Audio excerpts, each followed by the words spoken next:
my name is Alexis Schutz, and I'm a current PGY3 resident at the University of Oklahoma. This is my presentation on increasing resident and medical student participation in national conferences with sponsored grants via a need-based method.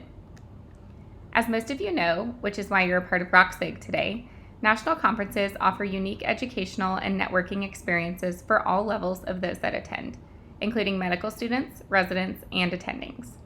However, there's usually a barrier of attending these meetings in person, and that barrier is financial expenses, with the majority being cost of travel and hotel stay.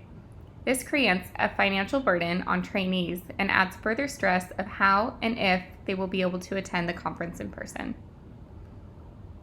Historically, some travel grants have been offered. However, they are mostly scientifically based on abstract submission. This has created an unequal opportunity as the larger programs have more departmental funding to send residents and students to conferences and also have larger funding for research projects. This leaves smaller programs at a disadvantage as they have less funding for their trainees. The American College of Radiation Oncology, or ACRO, the scholarship committee secured sponsorship of $5,000 from Novacure to disperse to trainees in the form of travel grants to attend the annual conference in March of 2022.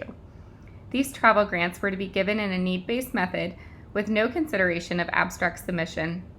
Our goal was to help residents and medical students interested in oncology attend this conference without placing a financial burden on themselves. There were a total of 10 travel grants offered, of a value of $500 each, and ACRO also waived the registration fee of $100, totaling $600 travel grant. 7 were designated for current radiation oncology residents and 3 for medical students interested in the field of radiation oncology. The need-based method was a point system based on 3 aspects of the application. 1. Lack of institutional financial support. 2. Size of residency, favoring smaller programs. And 3. Distance from the conference. There were 26 total applications submitted for the 10 travel grants offered. Of those, 20 were current radiation oncology residents and 3 were current medical students. By looking at the graph, you can see the breakdown of the resident submissions by PGY year. Applications were received from 16 different states in the U.S., 3 different countries including U.S., Canada, and India. All 10 awardees were able to attend the conference in Florida. 1 resident was from India, 1 resident from Canada, 5 from the U.S., and 3 medical students. Overall, there was an increase in resident and medical student attendance at the 2022 ACRO conference compared to the 2020 conference. This graph shows an increase from 59 to 75 for residents and 2 to 14 for the medical students. Of note, the 2021 conference was left out of this graph because it was only virtual.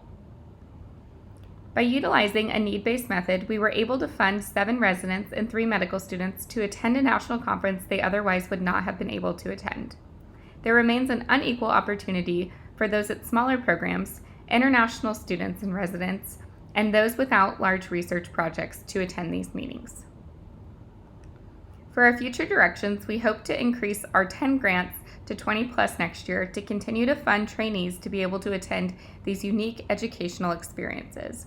We hope that other organizations such as ROECSG, ASTRO, ARS, and other organizations will also offer financial travel grants in the future. A big thank you to everyone at ACRO, Novacure, the scholarship committee, all of my collaborators, and all of the residents and medical students that applied.